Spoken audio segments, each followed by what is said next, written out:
YouTube.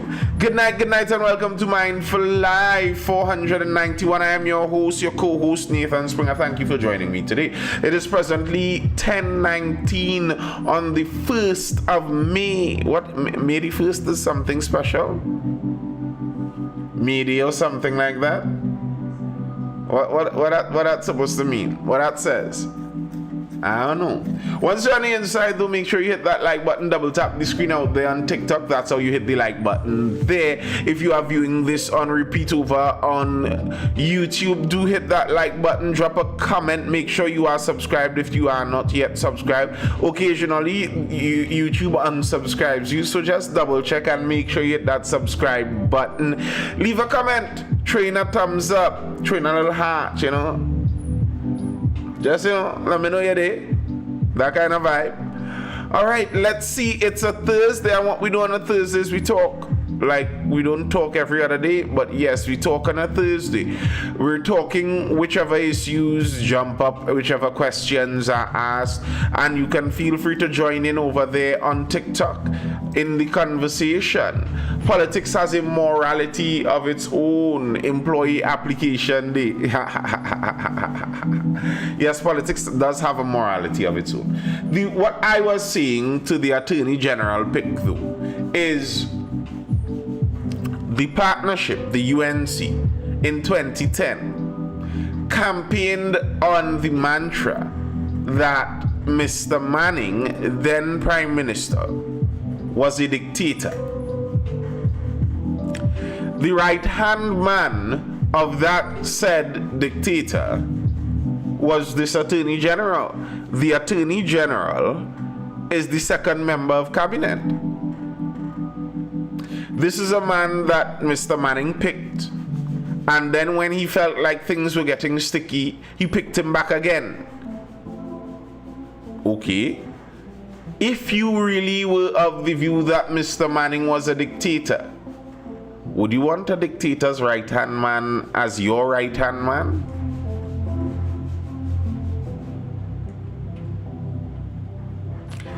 Or is it that the whole dictator talk was just politics?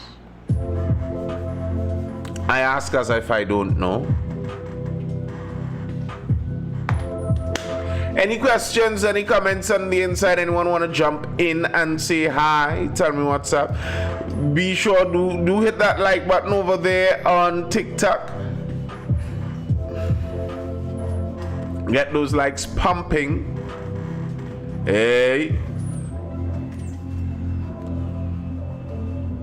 But yeah, I rated this speech though. I rated this speech. The thing is, I don't necessarily agree with this speech. Here's what I mean.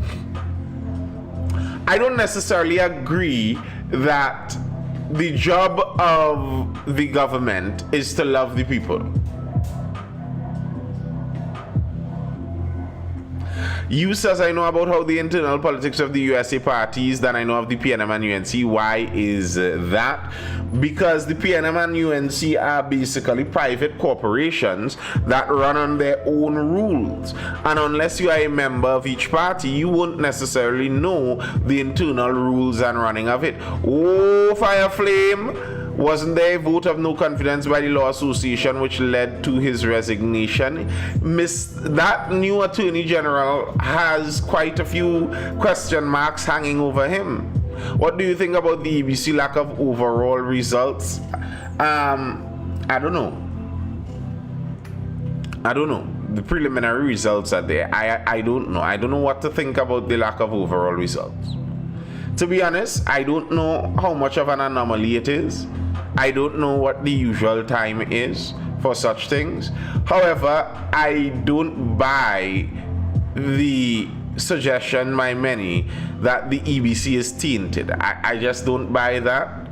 I have yet to have ever seen any evidence to point to that conclusion. So I have nothing to say that the EBC is tainted. I just don't know. I thought it would have gone to midnight. But as I said, it's going to be interesting, and it already is. It already is. In terms of making for strange allies, that makes some strange allies there. That makes some unique allies there, because that former Attorney General was also in charge of chasing down some former UNC ministers and financiers legally, attempting to extract money out of them and maybe even throw some behind bars. Now he's the Attorney General with that party.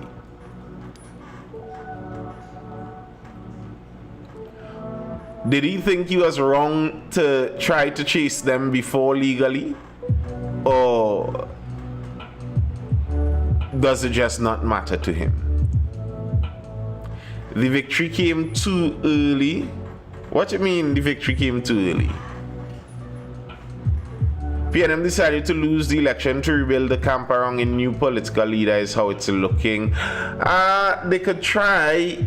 I would think, though, if the PNM is attempting to rebuild around Mrs. Beckles Robinson, I think to be a step backwards. But, I mean, I have no PNM party card. I am not in any PNM councils, so that's not up to me. But I will think that may not be a step in the right direction, in my personal opinion. Maybe his new mission will be to return the favor. The ABC results usually trickle in with polling booth numbers. I therefore ride the election wave, start a series documenting the internal politics. Well, we are going to document the internal politics as the news comes out. That's without a doubt. Once you stick around in Mindful Live, you're going to hear a lot about it as it comes out.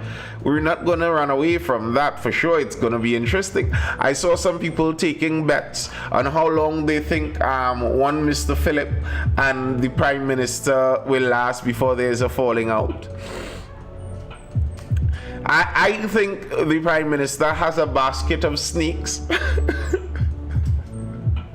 I think our current Prime Minister has a basket of snakes in the vehicle with her, and I hope that her flute playing skills are good enough to charm those snakes into compliance.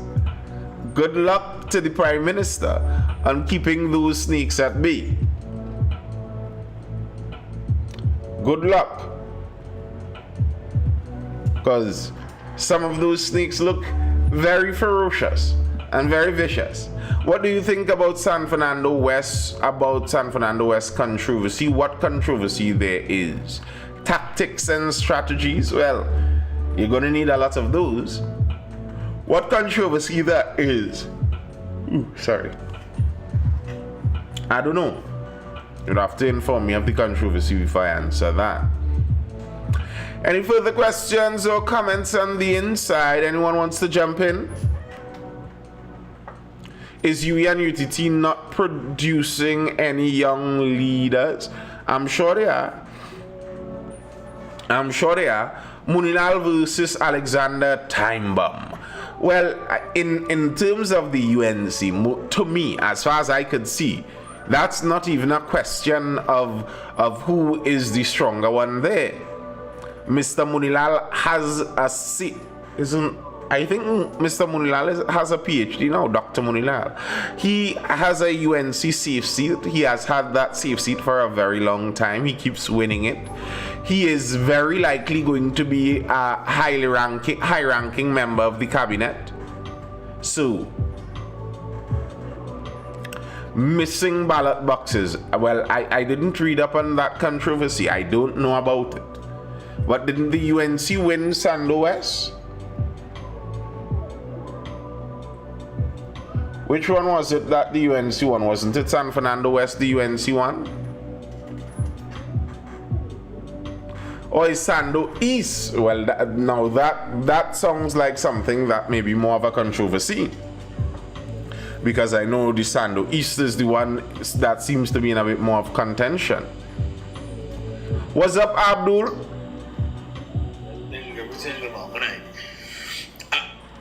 The reason why I asked that question, right?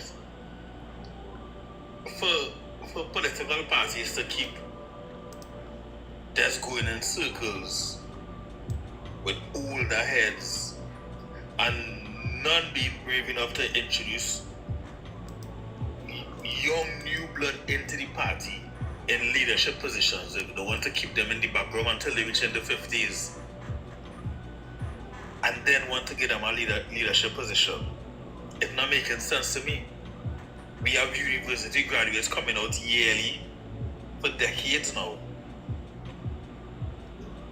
Are they viewing them as not up to par, not up to standard to be the future leaders in the country or present leaders in the country? To me, as I see it, here's one of the major problems in leadership as it goes. Many leaders like power. That's why they go into that position. Your words were they're imploding. Who's imploding? Many leaders like power. That is just the reality of it. So if I like power, but I had to wait till I am 60 and I now get a taste of power at 60, why would I want to give it up? I like power and I only just got a taste. One of my prime examples for that is the British monarch. The British monarchy. Queen Elizabeth was queen till nearly 100. So when King Charles got his crown, he was already in his 70s.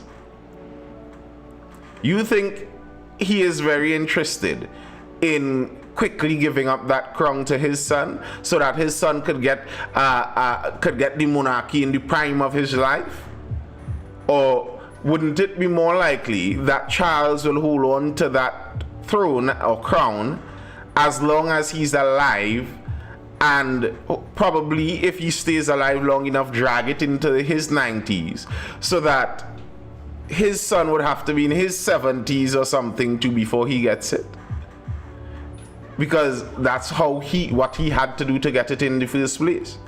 So the paying your dues kind of idea in politics is real, because those who paid their dues before you would like to earn what their dues paid them. They would like to earn what their dues paid them. So yes, it's lovely to see you up and coming, but you'll come up after I leave. That's understandable if you like the power.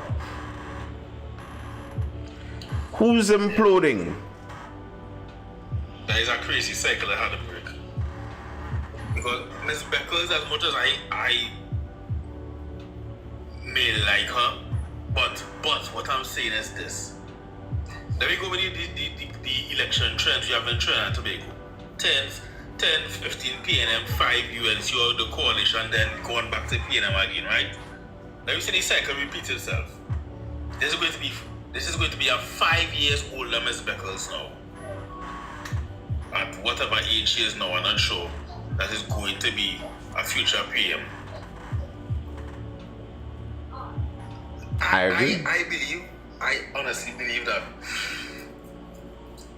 we're lacking modern ideas and modern vision to take the country to the next step. But if you think about it like this, Ms. Beckles has been wanting that position since probably mid-2000s. All kind of 2005 and thing, Ms. Beckles already wanted that position. She got her chance 20 years later. She now get her chance.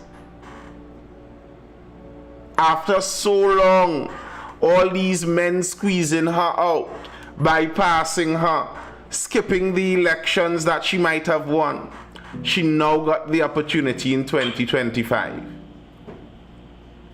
Do you think Mrs. Beckles cares to hear somebody say, the best thing would be for the next 5 years to groom a successor so that there would be somebody younger going up for leadership in 2030. You think she wants to hear that? Of course not. Of course not. Of course not. Oh gosh. And it's understandable. Why not? On the human side, if I put myself in her shoes and I am in politics, you're not in politics. Well, I mean, you might be in politics to help people, but very likely if you're in politics, you have some ambition, and she clearly seems to be somebody with some kind of ambition. You want to reach there at the top, you want to have some accomplishment to your name. And if you reach the spot where you could finally get that accomplishment, she could be the second woman prime minister. Well, Mrs. Prasad Bisesa was first and second to some extent, but she has an opportunity. The first black woman prime minister of Trinidad and Tobago, that something could be an I don't care for it personally. I don't care for it. But you think that she doesn't care for it? And if I was in her position, I may have cared for it a whole lot more.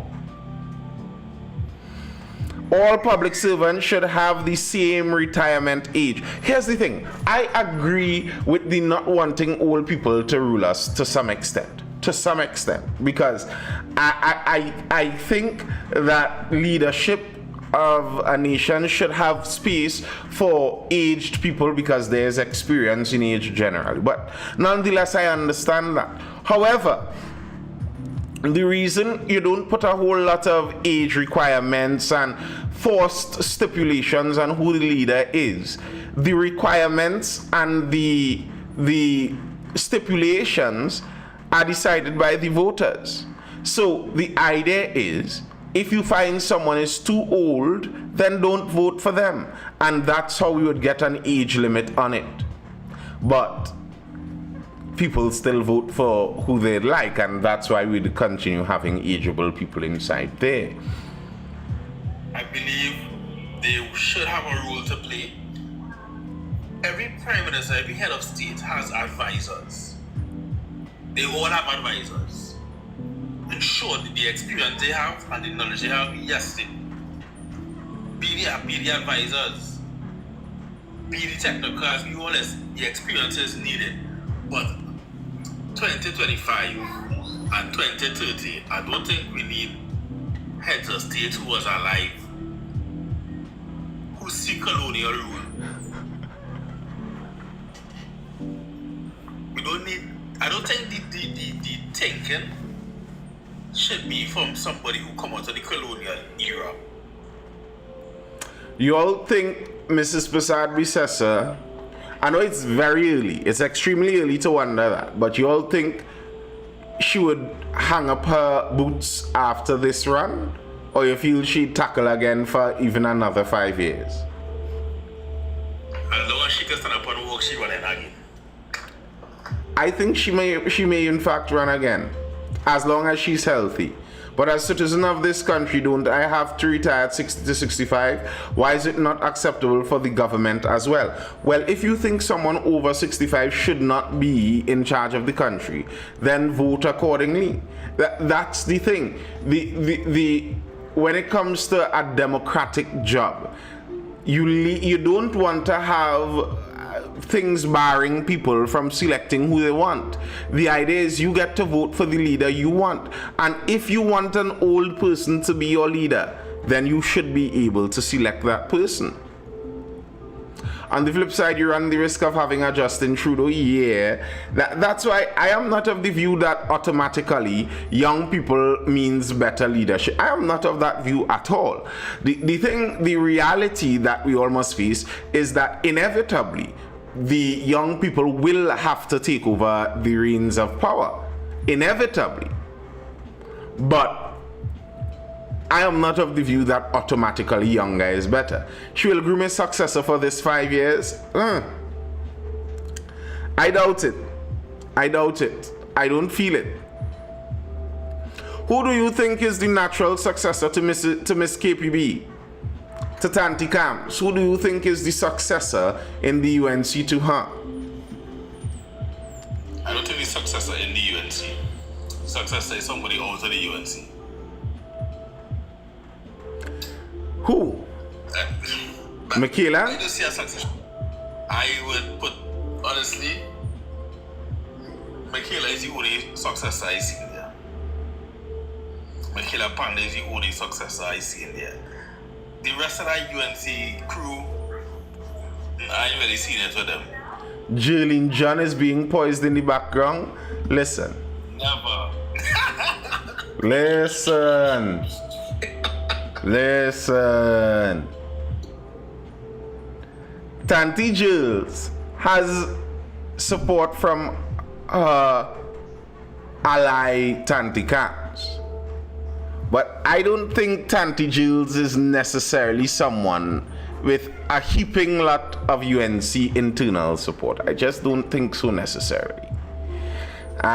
She's a close ally of Mrs. Prasad Bisasa, but also Tanti Jules is no young person. Like, it would be strange for me to hear that Miss Prasad Bisasa has been grooming Miss John to be her successor. Like, that sounds weird. Two of them are kind of peers in age. That's not happening. It's not happening. RYK says never Michaela. I hope never Michaela too. I hope Michaela doesn't rejoin the UNC and attempts to grow her party election after election. That's my hope there. I really hope she doesn't join. For the UNC, who Khadijah? Listen, the only person I see being grooming the UNC right now is I said this seriously. I said this seriously, right? Padrats, okay? I knew where this was going in. I just knew it. I just knew it. Chunks, you knew it too, Ant? Ant, you knew it? Where is the truth? Where is the truth? He is not going to be the next leader of the UNC. I don't see it happening. Trinidad and Tobago, I think, is way too reserved and conservative socially of a country for such a risky direction. That's how I'd put that. Munilal wants it. Munilal has wanted it for a while. I think, though, Munilal doesn't have national appeal. I don't know if he would get it. But he wants it. Most definitely he wants it. I think Saddam Hussein is being groomed. Well, I don't know if I'll use the word groomed, but I think he is up and coming. He's a young person inside of the UNC. Maybe. Saddam is a choice. Yes, Saddam is there.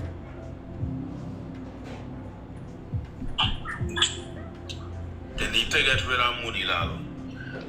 They need, listen, that party, that political entity needs to get rid of that individual. He has no right being there right now. You know who I put as the comparator to Mooney? I think Mooney is UNC's column. Here's why. Both of them have a tendency to say things that they think are way funnier than they actually are. They're not the most likable characters, just by their general flavor. So I'd put them there. That's why I don't think Rudy is going to take over. Just how I don't think Imbert is ever going to take over the PNM because he doesn't have the national appeal to do something like that. I don't think Munilal would be the one. I think internally, Munilal may have a fair amount of pull. So if they are to bypass Munilal, they may have to do some maneuvering. But I don't think he'd be a good national choice for them. Maybe I'm seeing too much, but wait, we can see it in Barry and not Were you saying you? I just go reading the thing. Sir, I don't know what you're talking about. Leave you, man, Saddam, out of that. I don't know what you're talking about.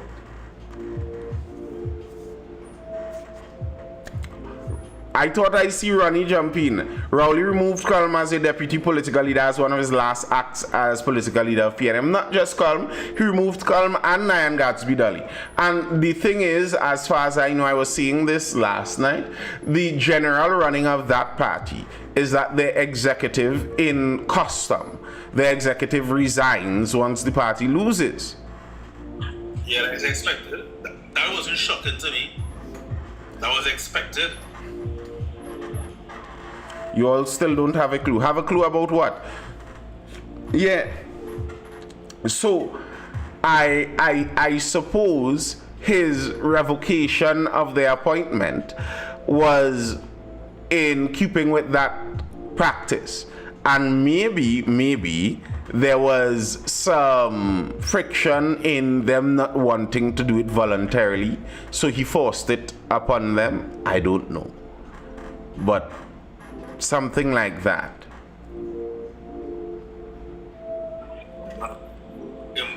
What's in Parliament? Like how much decades now? What? Who? What decades now? Who? Them birds. 3? 3 decades, like since under Manning, right? Mm-hmm. Was Minister of Works and Transport, something like that. So like he get comfortable, like take a rest. I agree. I find he shouldn't have even gone back up for an MP position because it leaves him on the front line for way too long. I don't think it was forced. I think it's the way the internal political system is. Maybe. Yeah, I think he could have hung up his boots and go off into retirement already for my part. Ronnie, I thought I saw you jumping in there.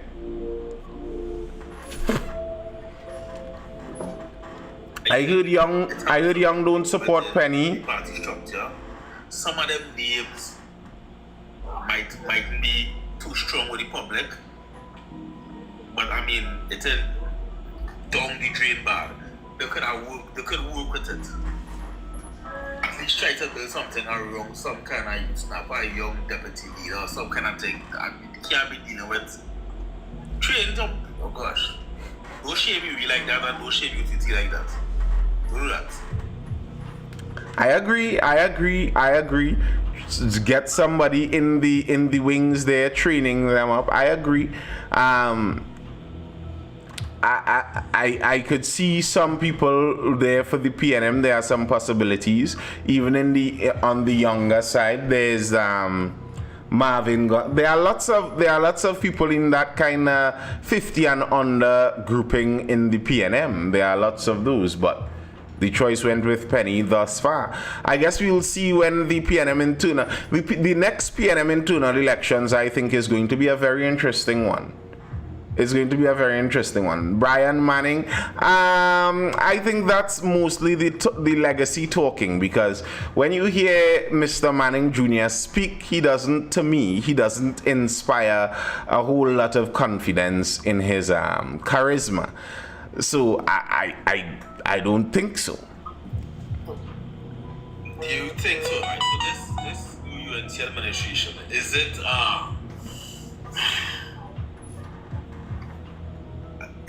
going to be a hardline administration? How do you mean? When it comes to how to choose to deal with crime, for instance, right? Mm-hmm. And do you think it's going to be a hard line, like it's going to be a no space given? They're just going to come and go at it? Because I come across a video the other day, like yesterday, with Alexander, Roger Alexander, and the next one, talking about the something what he said they're going to implement, but we don't know that done in the work, which is the traceable license plates. right? The traceable license plates. Now, knowing the individual, the rhetoric he does push, would they be, do you think they would be hardline as they come into pass legislation like no bail legislation and Generally speaking, the UNC isn't the most hardline in those things. Generally speaking, the UNC takes a pretty community-oriented approach in that kind of thing also. Color Me Orange, live sport, even with the bacchanal that ensued with those programs, the idea in those programs wasn't necessarily a super hardline approach. So I don't foresee hardline in that kind of way. I don't know. I'd like to see what then their change in the crime plan would be. I suppose that they will be very pressured to do something different with crime. I don't think they will be given a lot of excuses to go along with the normal status quo. So something would have to change. I don't know what it would be. RIK says why the figures not released. Maybe UNC got more than 2/3. Like, some of these things are kind of strange conspiracies to me. So the EBC is on one team, but that team lost. So the EBC isn't very good at it, doing the biasness. it would benefit the EBC right now to play sides when our administration is already sworn, and it would benefit them to play sides. I don't know. Like, I don't think the EBC is hiding the results to keep the UNC's great victory under wraps. I just don't think that's the case. They won the election and people still making these allegations. Like, I would expect these allegations if they lost the election. Well, that's what happens when you pepper the ecosystem with lining these allegations up from the jump. Remember, the allegations against the EBC started from the moment the election was called. The allegations against the EBC started. So it was already under the surface. It was something that was already imbibed into the consciousness of UNC supporters that the EBC is corrupt, and now it's not something that is just going to fall out of their consciousness as easily. And you see, that's the thing with talking points sometimes. Talking points are of the nature where many times the politicians don't fully believe their talking points. They don't actually believe what they're attempting to get over on you, but they'll push it forward so strong that some of the most loyal supporters will believe it and follow it, while the politician doesn't. And they could change the tune in the next day. I was looking at the UK Supreme Court that had to rule that a man is a man and a woman is a woman. Shocking revelations. A court has to rule on such things. And then the UK Prime Minister came out to say that, well, actually, men have a penis and women have cervixes. That was something that he couldn't have said before. He wasn't sure about, and he would have endorsed a certain view along his party lines, a certain narrative that would have built along his party lines that trans women are women, for example. And there are people that legitimately believe that. No, he never believed it, and as soon as the political winds change, where such a thing seems much more ridiculous now, he's going to treat it as ridiculous, and the people in his party that bought onto that when he bought onto it will still hold on. Need to change Westminster system. Presidential election number of votes wins, not seats. I disagree 100%. RYK1, and I think anyone that is a UNC supporter should especially disagree with such a system. No, hey Ronnie, hey. I don't know what's going on with my internet. I don't know either, girl, because not that I'm against a presidential system, but number of votes being the truth and no. Even if it's a presidential system, I'd prefer it where just how the US has a more electoral college style something where the areas, the geographical areas are what chooses the leader. Here's why you don't want just numbers. If you say just numbers selects a leader, the most densely populated area in Trinidad is between the Diego Martin Basin and the Port of Spain and environs region. If you could assure a strong vote in there, a strong vote in the Chaguanas district where they may be more populated, and a strong vote in the San Fernando district, it might be quite possible that from the cities alone you could win an election. And if you could win an election on the number of the densely populated areas alone, where would the support go to? Now, in the case of Trinidad is relatively small, so something like that may not be, you may not see as acute of a problem because of the size of Trinidad, but nonetheless very likely you're going to get politicians pandering more to the more densely populated areas because that's where most of their votes come from. It's the problem, it's why the Democrats in the United States want such a thing. They want it to be that New York and California, or rather New York City and Los Angeles district, selects the president because they are easily by far the most heavily densely populated areas in the states. So you would end up with very small geographical areas selecting the prime minister or the leader over and over and over. And leaders generally lean towards those that they are dependent on for their power. So if you're dependent on only the urban basis for your power, that's where all of the development is going to go. While the idea of a geographical spread is that the region has power regardless. The region has power regardless. Now, in our case, they attempt to split up the regions based generally on population size. But I am more in agreement with such a system, where regions select a leader, not just numbers. Not just numbers. Just numbers is mob rule. You're getting into, I think, some dangerous waters there. Bad idea to me. Yeah, Ronnie, what's up? Hi. So sorry. I miss your whole life. I don't know my mind's But right now, I'm lineman here with a friend of mine who trying to justify that TJ need more money. Ronnie, they will put you out after you're going to behave yourself. I don't think I want to come back to that real bad. I am waiting. I saw Mr. Farley was there during the 4 to 6%, I believe.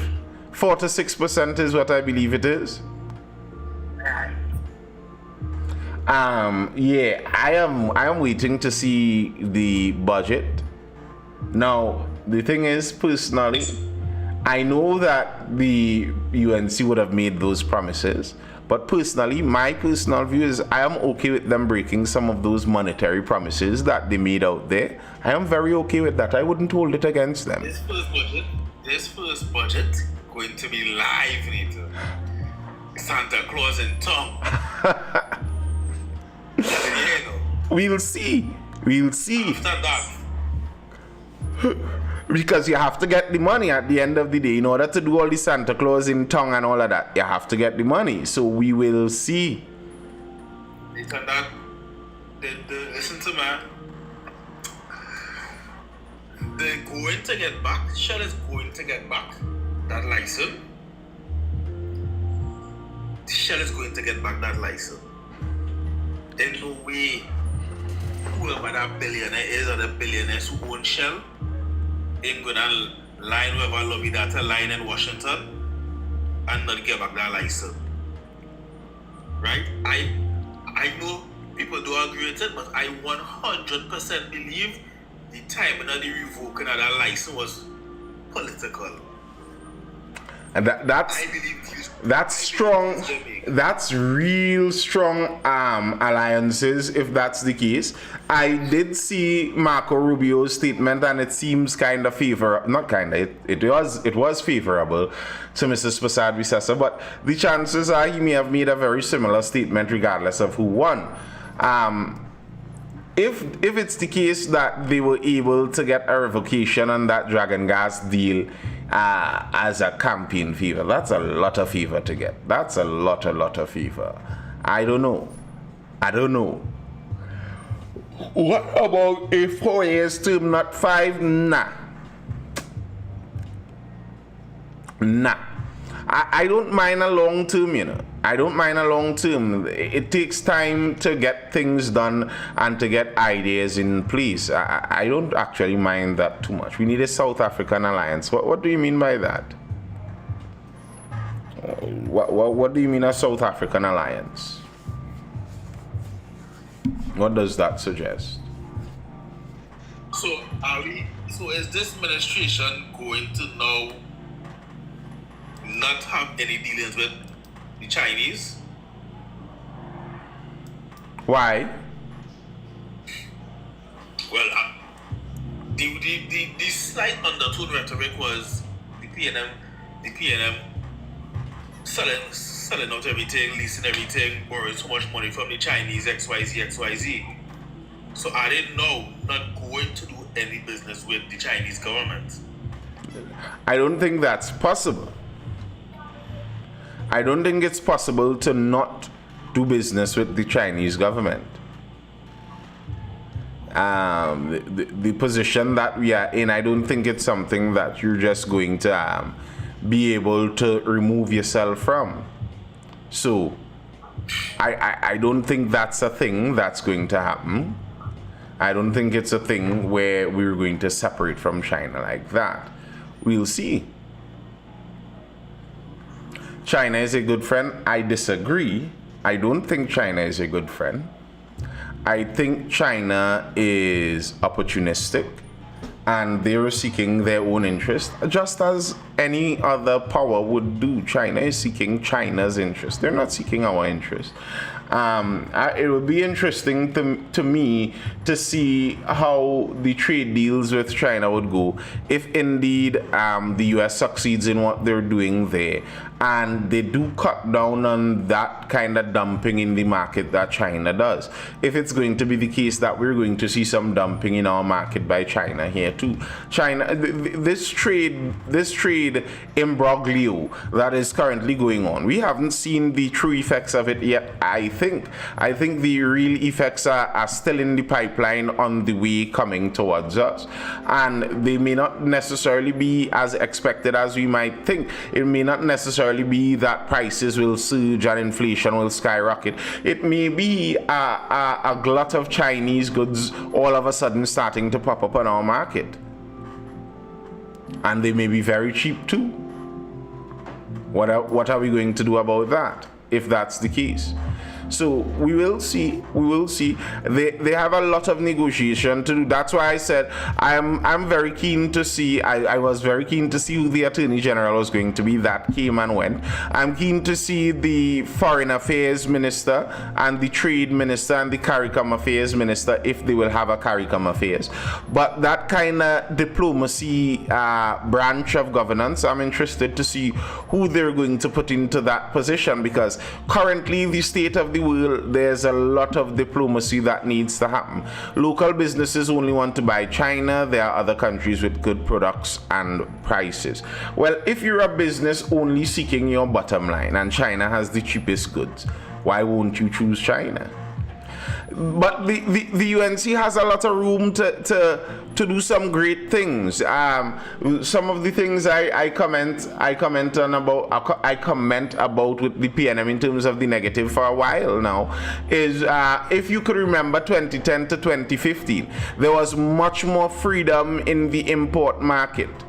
The PNM came in and purposefully restricted that import market. Hopefully the UNC frees that up now. Allow more people to get into simple entrepreneurship, bringing in and selling the thing, that Colm Imbert told us is not a real business. We'll see. Yeah. Who do you think taking the first flight to Ghana? Because the refinery, the Ghanaian government, Ghanaian administration right now is going to do business with the UNC government. Yes. I'm going to do business with the UNC government. Yes, they will. So But their intention is to reopen the refinery. Here's the thing. I think Guyana is about Guyana right now. Like I believe there is more affinity between the UNC and the current Guyanese government. I believe that. But I think Guyana is about Guyana, and I don't think they will give UNC a sweetheart deal just because they're UNC. And right now Guyana politically is in some turmoil. There are the riots. They have a curfew imposed because of that. Election is right around the corner. One of their richest gold businessmen decided to throw his hat in the ring. Well, not officially, but he seems like he's going to. So he may be their very own Donald Trump billionaire character running for leadership. So it's not a given who is going to lead Guyana after they come out of this next election cycles. Good luck to the UNC and their deals with Guyana. Good luck to Trinidad, us, and our deals with Guyana too. I'd have to see the refinery. I'd have to see that refinery business. And they have the opportunity here to clearly prove that the PNM didn't know what they were doing. They have that opportunity. If you can restart this thing, make it profitable, and show that you can do that, well, you are going to show the PNM up in a great way. That is going to... That's with 5,000 workers.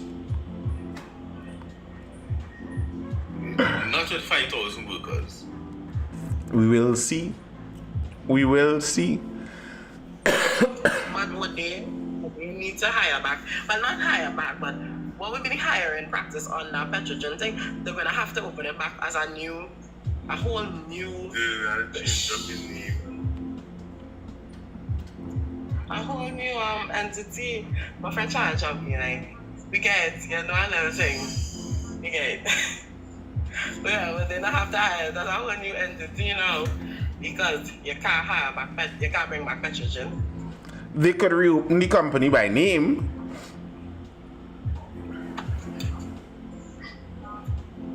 By name. Yeah, Yeah, I guess the name doesn't mean anything.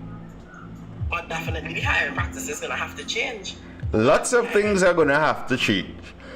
Wow. And the problem is, would you have room to change those things? Would the workers give you the ability to change those things? Would the union allow you to change those things? Well, yeah. But the union be the ones to, run it. I would love to see Angela Roger run Petrogen. As he said that he can. Listen, the man say he knows what to do. Oh gosh. Listen, refining. That company should not. For me personally, I'm totally against government and monies flowing into things consistently. You invest in a company, there is no reason that year 30 you are still paying money into that. At no point in time is this company turning enough profit to now start to pay the government. Because it's too much work. It's too much. But they can't hire. I understand that salaries is your biggest bill. And if you don't have that under control, it's a mess. If you find me in Jamaica, don't even have 1,000 or 1,500 workers, I don't even think they reach 1,500 workers if you find me in Jamaica. We had 5,000 workers. And they were all very well paid. Trinidad and Tobago. And RYK, just so you know, that is why Carney was shut down, because of things like that. Planting and refining sugar is a profitable business. Refining oil is a profitable business. But when you have the state running it, and the state's incentive is to employ as many people as possible, give people work. That's how the state keeps people happy. Give people work and don't fire them. Yes, RYK, mismanagement is 100% correct, but mismanagement is a feature, not a bug. I don't know if you know that statement. It's a feature, not a bug. As in, when you look at a system, and the design of the system, is it that the system, the mismanagement is something that is going wrong in the system, or is it that the mismanagement is how the system is made to function? And I will argue the mismanagement is how the system basically is made to function. Those state companies are used as reward givers for loyal political soldiers and for favor giving to those who need it. And if you have that ability as a political entity, you would use it, because that's what politics is about. So removing it from the political sphere may be the only way to ensure there isn't mismanagement.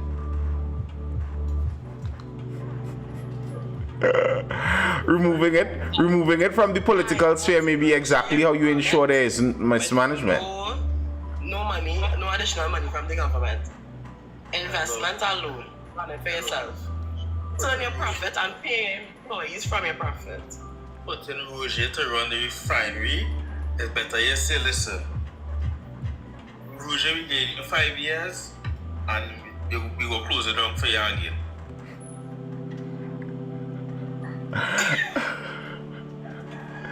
I listen. I'd like to see. It will be curious to me.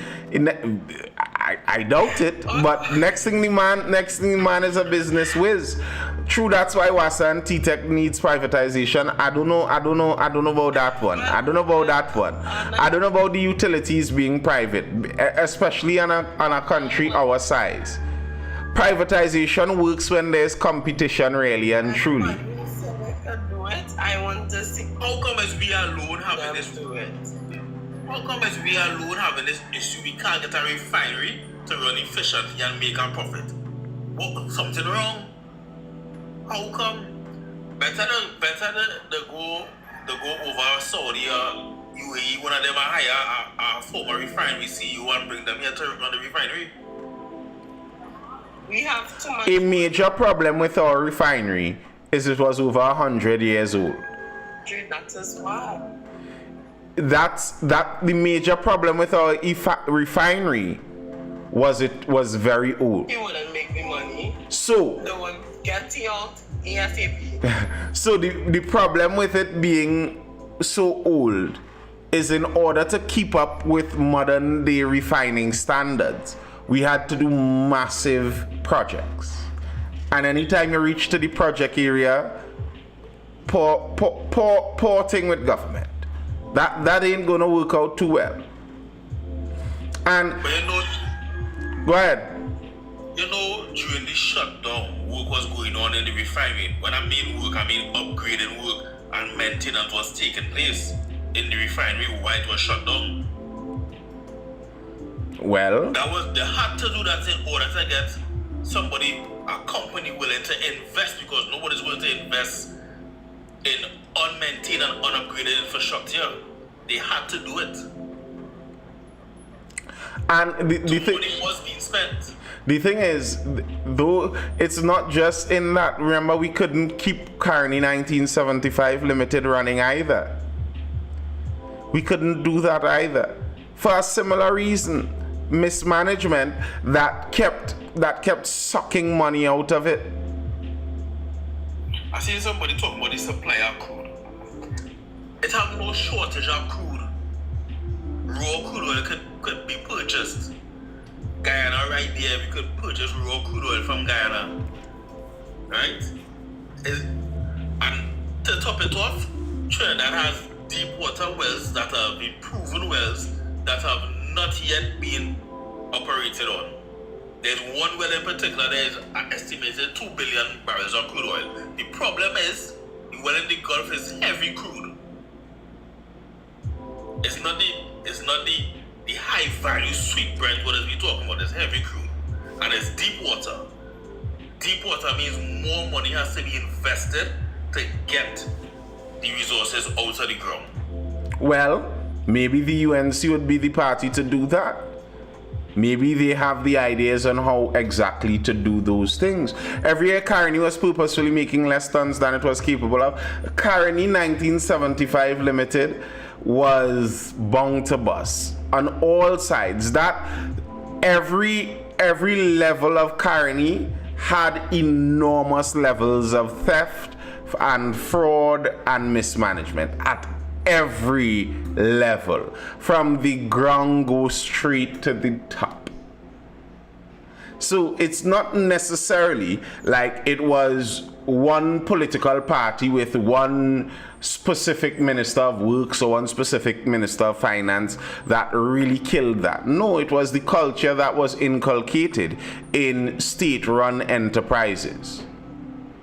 State-run enterprises, the culture that was inculcated. 90% of people in Carney 1975 Limited knew that they were pilfering goods. They were pilfering goods.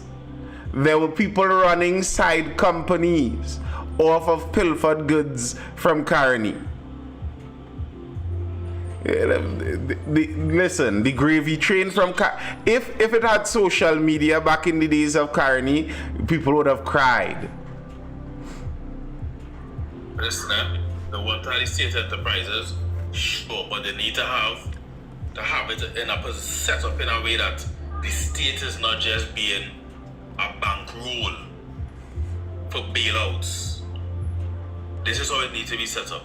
The state is not just a shareholder, so when we need a bailout, we say, hey, state enterprise, we can't afford to lose it. We need a bankroll. That is what needs to stop. And a large part of making that stop, I think, is you can't let the state have too much say in the employment also. So, like, for me, in order for those things to happen, the state needs to invest like it's on the Dow, on the NASDAQ. You just put in the money and you get out profits if the company becomes profitable. But you have nothing to say on the board or anything of those issues. You run that like a fully private company. I think that may be how state has to do it for a lot of those things. Now, I think we might have to bite the bullet when it comes to WASA, things like WASA and TNTech. I'm not sure how a private company does that to a sensible level in Trinidad and Tobago. No, we don't want, no, forget that. Don't privatize water, no problems. I don't think that would be a good idea. Water and electricity. I don't think we'd have the competition for that.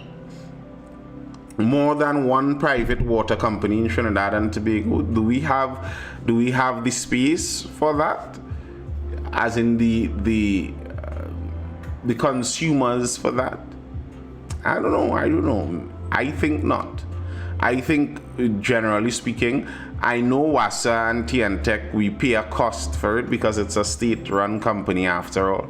But I think the cost we pay for it is something that if you ask the general population of Trinidad and Tobago, they will be fine paying the costs in wastage for WASA and TNTech just to keep things at the stable, low level they are right now.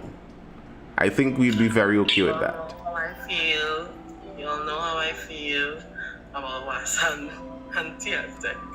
I don't mind privatizing, get it to be efficient, and then give vouchers to everybody. Give vouchers to the families of everybody, or not even families, but households of Trinidad and Tobago. Give a voucher that will cover the first how much ever liters of water, how much ever kilowatts of energy, and after that you pay for yourself. Yeah, but I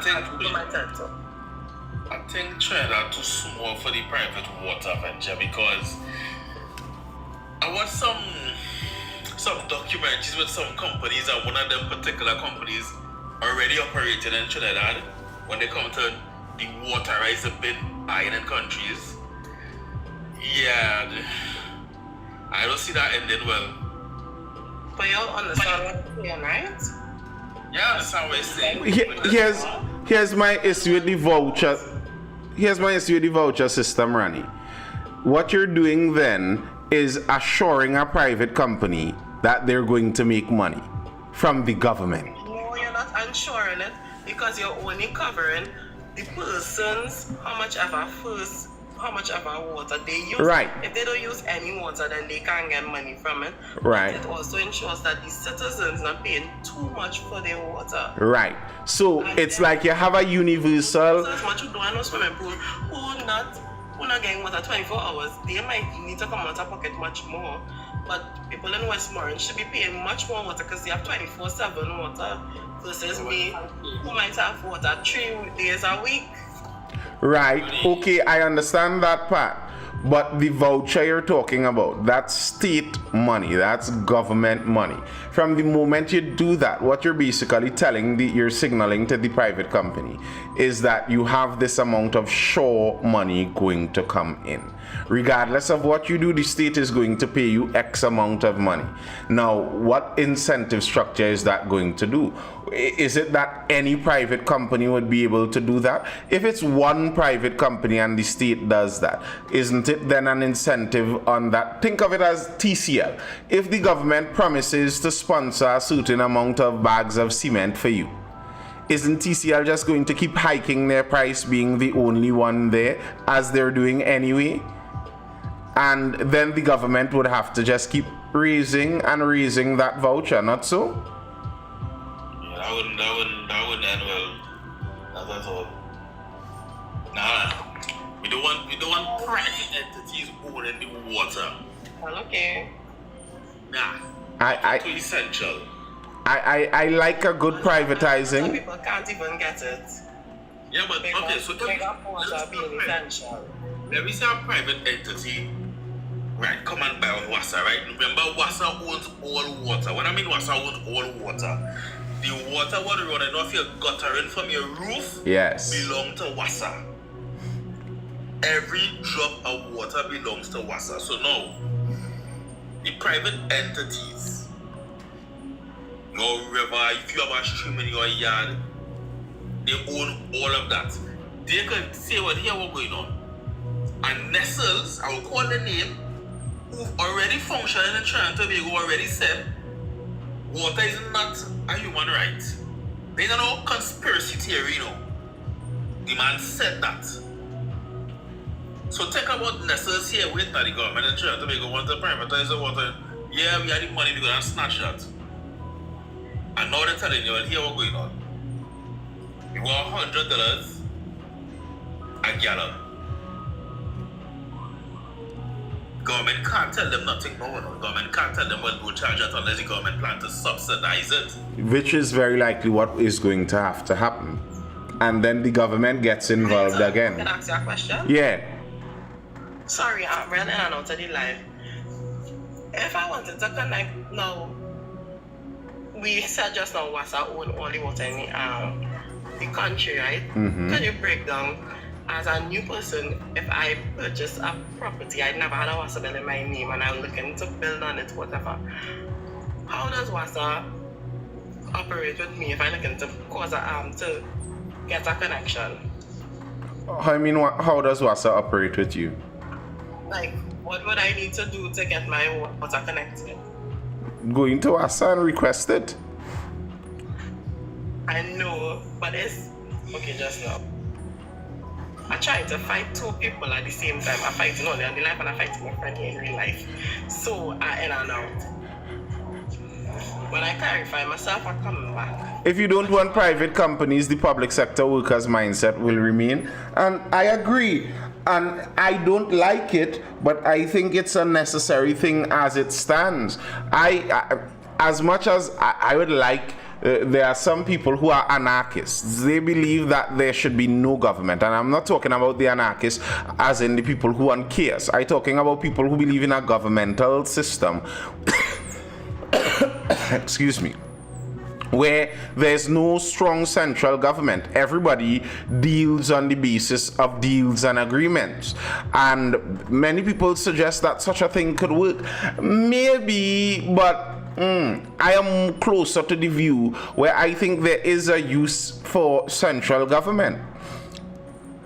And if there's anything that central government is useful for, I think, is making sure people could get water. I know that the public sector workers will be involved. I know that that wouldn't necessarily be a grand thing, but it's the cost we pay for allowing that, for being that. I've been in state and private. Yes. Yeah, I think we're too small as a nation. Square footage for something like that. Me too. You know, it's too small. And they need Trinidadians, people in authority, whoever the minister, public utilities going to be, along with the prime minister, need to actually be serious and appoint management and make sure the management doing what they are appointed to do. This is what has to be done. Do let's appoint people and lead them for 4 and 5 years, you really checking what they're doing. Only time I'm talking to them is when budget has to read. And you ain't tell what they're talking when budget has to read. That can't be the situation. No, I agree. And I think as was being promised by the last government, there are lots of obvious inefficiencies that could be solved in some of these companies. And I don't mind you solve some of these inefficiencies. And yes, we know that it being a state company, it doesn't run on the peak of efficiency, but we still allow it to allow for the benefit of state-owned water and electricity. And even as a matter of national security, I don't think I'd want private companies, which almost surely are going to be foreign private companies, controlling our essential resources like water and power. I just don't think that's a good idea. Remember, the idea of what the government is a joint administrator for all of the people. Doesn't it make sense that in an island of 1.4 million people, we decide that one of the things we're going to leave under joint administration is the administration of water? I think that would be a good idea. And as you were talking about, Abdul, the difficulties of the water rights argument and the water rights arguments that would be coming in there. Do we want to sell out all of our private water rights to all of our public water rights to private companies? As it stands, yes, WASA owns it all, but if there isn't WASA, there will be some other company or some other sets of companies that own those things. Would you prefer that some US company owns the water that falls off your guttering? If someone has to own it, I prefer WASA personally.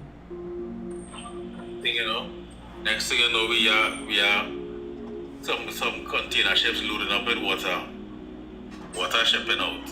And we don't know water here. That's very possible. Right now, I was listening to some British people angry because several of their utilities that were state-owned, because remember, we have a kind of British model, lots of things in England were state-owned, were sold out to China. Chinese companies own some of their power stations and their power distributors and their utility companies. That's a scary thought. That's a scary thought. If you upset China and make a wrong decision, those aren't exactly welcoming thoughts. So I don't mind our government remaining in the public utilities. They could dial back from a lot, like controversial statement here. I may prefer the government get out of education before I prefer the government get out of water and power.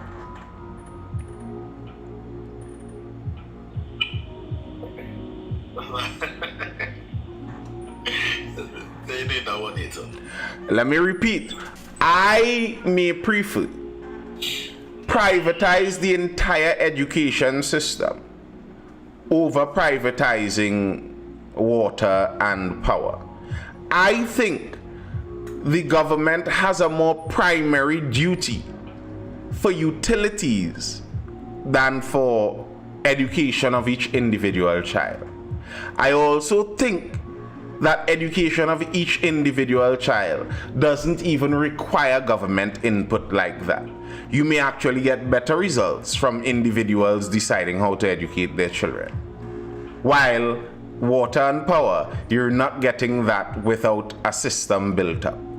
So I say the government's duty is to make sure everybody has water, everybody has power, and if you could do that, then let's see if we need a Ministry of Education. But let's have a Ministry of Public Utilities and ace that. Like, let's have a Ministry of Finance, ace that, ace the Ministry of Public Utilities, ace the Ministry of Foreign Affairs, ace the Ministry of National Security, and ace the Ministry of Works. Let's get those running perfect before we go into anything else. Anything else. Get those running perfectly, because that's really the job of the government. That's why I said to go back to where we began. That's why I said about the speech that Mrs. Prasad, our new Prime Minister, said. I don't agree with it. I don't think it's the government's duty to love people and care like that kind of love and care that Mrs. Prasad Visesa is talking about. I still think it was a very smart speech, considering the callous outlook people had over the last government. It's a smart speech. But I don't think that's the government's primary job.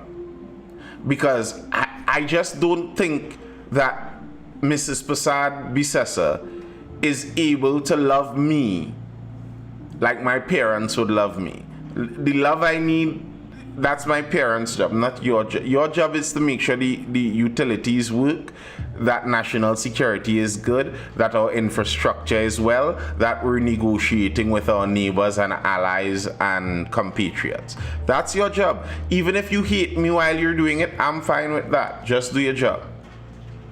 Don't have to love me. It's politics, strategy, facts. Of course it's strategy, and it was good strategy. I think it was a smart speech. I just say I don't agree. Yeah, she might tread down the socialist line, and I know you don't like that line at all. But I'm seeing it. I'm seeing it. She might try to tread down the socialist line. Because the UNC is a Labour Party, and Labour parties are generally more leftist. And the level of caring and loving that she's talking about would almost surely have to require quite a bit of government input in people's private lives, which is that socialist style. Now, if there's any comfort, even as people are celebrating the women in power, Mrs. Prasad Visesa seems to be generally anti-woke, at least in her words. Yeah, I don't know if you all remember her speech when Trump won, but she seems to be, at least in words, pretty strong down on the anti-woke side. So, for whatever good that might be. Yeah, people, it's 11:30. We're looking to wrap up. Any questions or comments before I dive out? I know comments, I can hear you on this live properly. I'm so fighting for my life.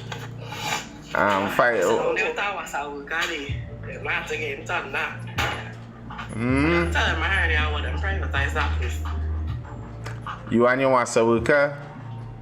Who does pay wasa workers in Tobago? THO? Nah, central government.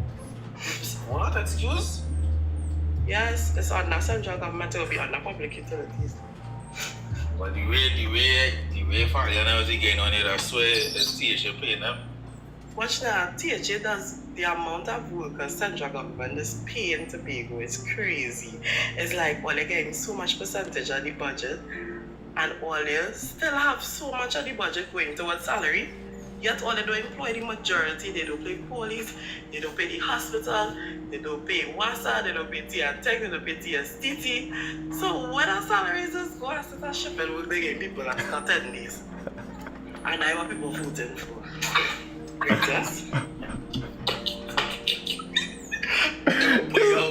It's already call it stupid work. I said that's stupid work. I'm ready to go. You know, I want to come back to that.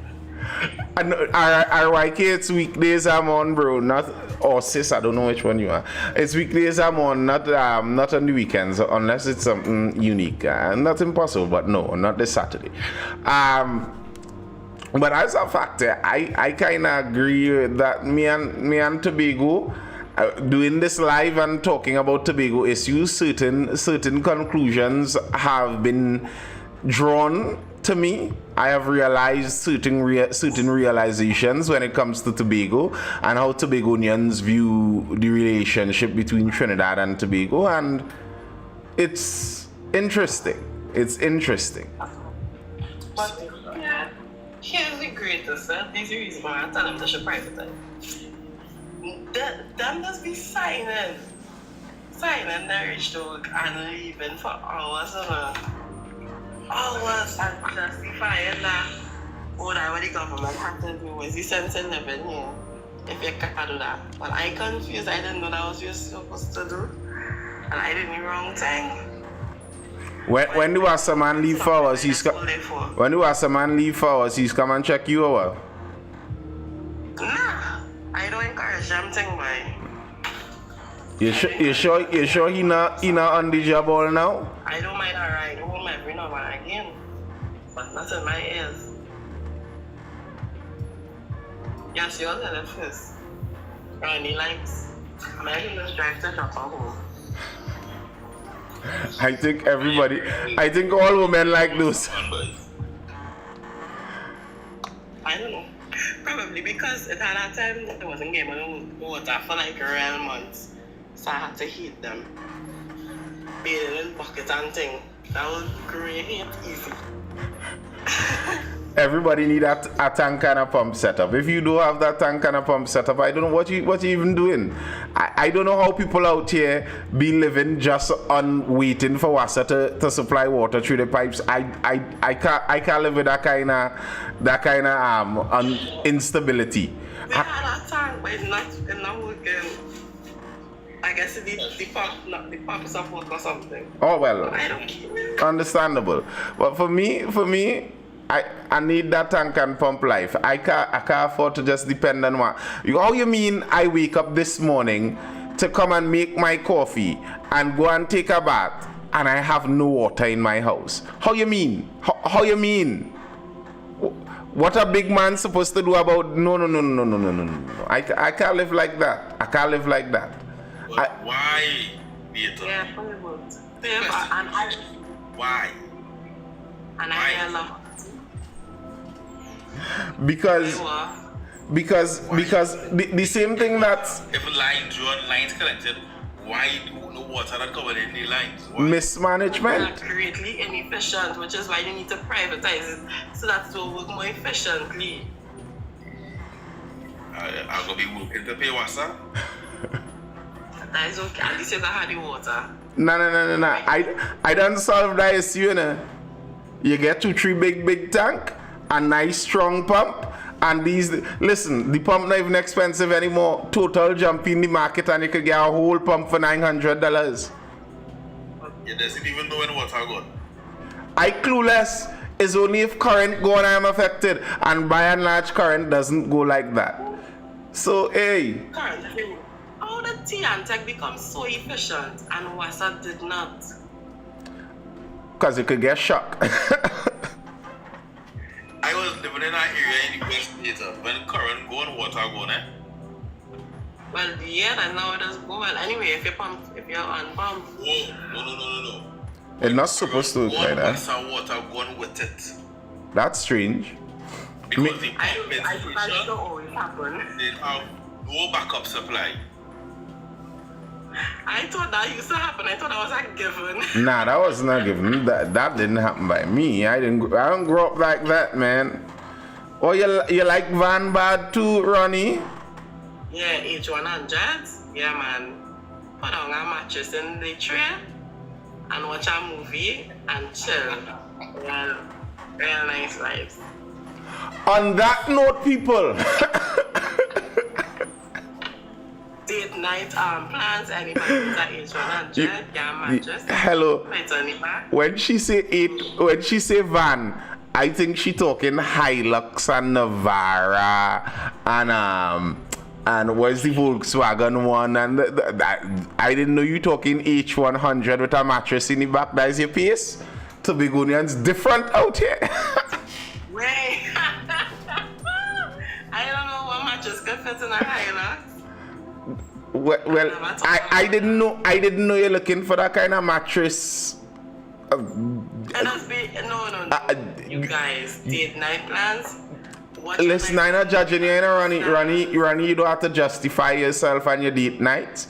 You like your mattress in the back tray. Who am I? Anybody in Tobago that would like to take me on that kind of date, like, let me know. I don't mind because I really like those things. But I'm gonna get full up on I confused Ronnie. You know what you're asking for here? You asking random TikTok ninjas out here who have a van. I want to come pick me up in the back with a mattress in it. I will supply the mattress. I have extra mattresses. Listen, let me look to go in my bed. Ronnie, I don't know your pace. Your pace seem hurry. If you seem hurry, that mattress in the back tray kind of thing. But who am I to judge? I have a 2-ton anonymous. Well, that's what she looking for, innit? Yeah. A Kia K2700, a Hyundai H100, that kind of speed. Coconut vendor van. Yes. That's fine. All right, Ronnie. Anything that can fit a queen size mattress is fine. But where you packing up and light up? Anyway, I done. People, that's all I have for now. I'll see you guys again for the next Mindful live session. You know, actually, tomorrow's a Friday. I don't think I'll be here tomorrow. I think tomorrow I wouldn't be able to make it. So next week, day after that, I'll see you guys around that 9:30 p.m. time. Until then, people, hold it down. Stay good, stay well, stay inside, outside, sketchy. Peace. I'm out. Laters. Bye. Coconut at day, mattress at night.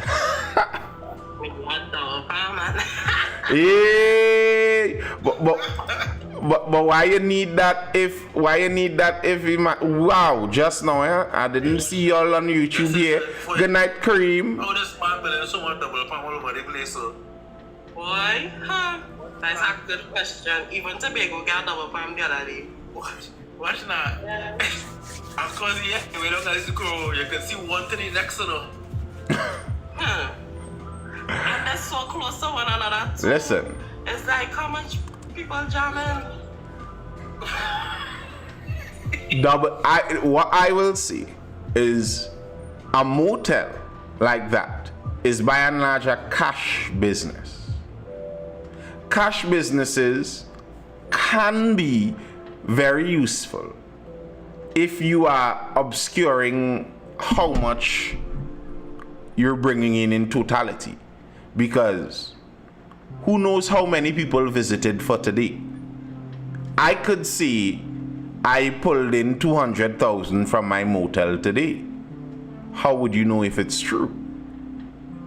And if I pulled in 50,000 from the motel and 150,000 from diversified portfolios. Anyway, Kareem, good night over on YouTube. Personally, Beckles doesn't appear to have the tough skin needed to lead, but time will tell in the end. As long as she's capable, Cams would run again in 2030. King Hunter says Saddam Hussein is next up in the UNC. I think they're going to run to China, and I'm worried about that. No thanks on the private Wasan Electric. No thanks, sister. She sounds like the tax the rich more mafia. Pull to the leadership slack. Pixel Lab Pulse says Saddam better fix our homeless problem, cause it's overbearing. Hey, I just had to switch over to my data real quick there, because apparently the Wi-Fi was doing its own thing. But yes, Pixel Lab Paul says Saddam better fix San Juan homeless problem because it's overbearing. We'll see.